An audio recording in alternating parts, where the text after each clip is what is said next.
معزز ناظرین و سامعین، پنجگانہ نماز میں قرآن مجید سمجھ کر پڑھنے کے جس سلسلے کا ہم نے آغاز کیا تھا،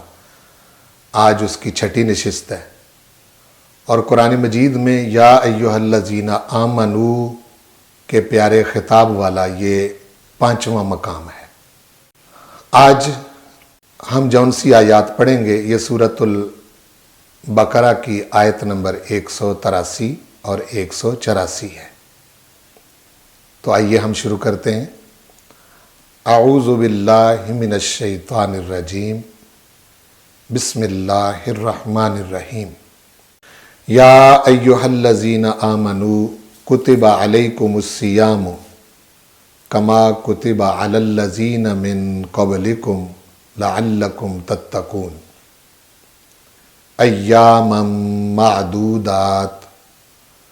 فمن کان منکم مریضا او علی سفر فعدۃ من ایام اخر وعلی الذین یطیقونہ فدیۃ طعام مسکین فمن تطوع خیرا فہو خیر لہ وَأَن تَصُومُوا خَيْرٌ لَكُمْ إِن كُنتُمْ تَعْلَمُونَ۔ تو آئیے ہم ان آیات کو اب سمجھ کر پڑھنے کی کوشش کرتے ہیں۔ یا ایھا الذین آمنوا، اے ایمان والو، کتب علیکم الصیام، فرض کیے گئے تم پر روزے، کما کتبہ، جیسا کہ فرض کیے گئے تھے، علی الذین، ان لوگوں پر، من قبلکم، جو تم سے پہلے ہوئے۔ کیوں روزے فرض کیے گئے؟ لعلکم تتقون، تاکہ تم پرہیزگار بن جاؤ، تاکہ تم متقی بن جاؤ۔ ایاما معدودات، یہ دن ہیں گنتی کے، گنے ہوئے۔ فمن کان منکم، پس جو کوئی تم میں سے ہو، مریضاً، بیمار، او علی سفر، یا سفر پر ہو، فعدۃ، تو وہ گنتی پوری کر لے، من ایام اخر، اور دنوں سے، دوسرے دنوں سے، وعلی الذین، اور ان لوگوں پر، یطیقونہ، جو مشقت کے ساتھ اس کی طاقت رکھتے ہیں، یعنی آسانی کے ساتھ روزہ نہیں رکھ سکتے۔ فدیۃ طعام مسکین، فدیہ دینا ہے ایک مسکین کا کھانا۔ فمن تطوع، تو جو کوئی اپنی خوشی سے زیادہ کرے، خیرن، نیکی، یعنی اگر وہ ایک مسکین سے زیادہ مسکینوں کو کھلانا چاہتا ہے، فہو خیر لہ، تو وہ اس کے لیے بہتر ہے۔ وَأَن تَصُومُوا، اور یہ کہ تم روزہ رکھو، خیر لکم، تو یہ تمہارے لیے بہتر ہے، ان کنتم تعلمون، اگر تم جانتے ہو۔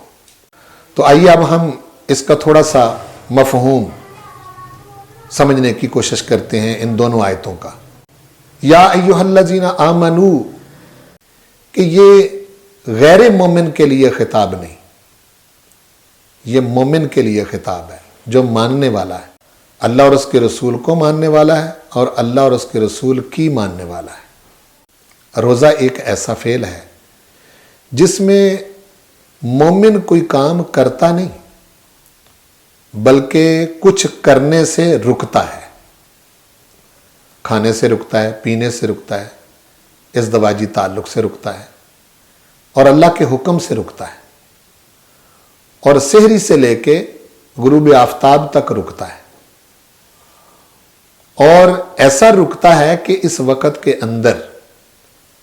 وہ یہ سمجھ رہا ہوتا ہے کہ میرا پروردگار مجھے دیکھ رہا ہے، اور میں اس کے حکم کا پابند ہوں، اکیلا ہو، تنہا ہو، بیوی بچے پاس نہ ہوں، دوست احباب پاس نہ ہوں، تو پھر بھی وہ اپنے رب کا پیرا اپنے اوپر محسوس کر کے کسی قسم کی کوئی چیز نہ کھاتا ہے، نہ پیتا ہے،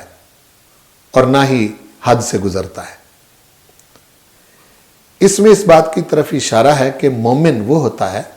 جس کو اپنے رب کے حکم سے اپنی زندگی میں بریک لگانی آئے کہ کہاں کہاں رکنا ہے۔ روزے کے ذریعے ایک پریکٹس کروائی جاتی ہے، ورنہ پروردگار کا ایمان والوں کو بھوکا رکھنا یا پیاسا رکھنا مقصود نہیں،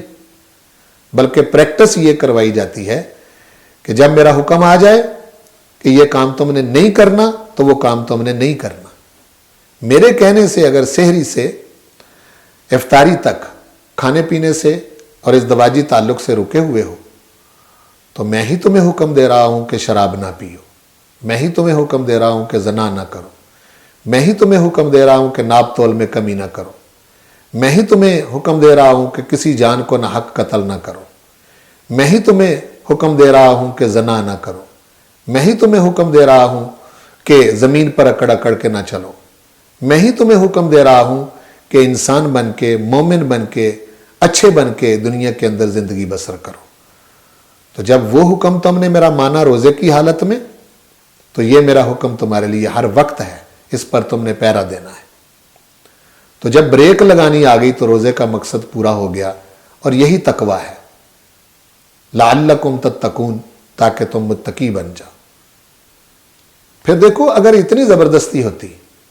تو پھر دوسری آیت میں یہ جو کہا کہ جو تم میں سے بیمار ہو، سفر پر ہو، وہ اور دنوں میں گنتی پوری کر لے، تو یہ سہولت اسی لیے دی کہ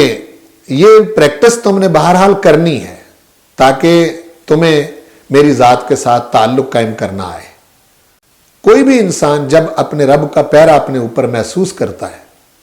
تو یہ پہرا اس کو سیدھا کر دیتا ہے، وہ غلطیوں سے رک جاتا ہے، اچھائیاں کرنے لگتا ہے، اور یہی روزے کا مقصود ہے۔ دوسرا یہ کہ اگر طاقت نہیں تم میں تو دیکھیں پھر تم ایک مسکین کو کھانا کھلا دو، لیکن اس میں بھی اس بات پر انسان کھڑا رہتا ہے کہ وہ جو کسی مسکین کو کھانا کھلا رہا ہے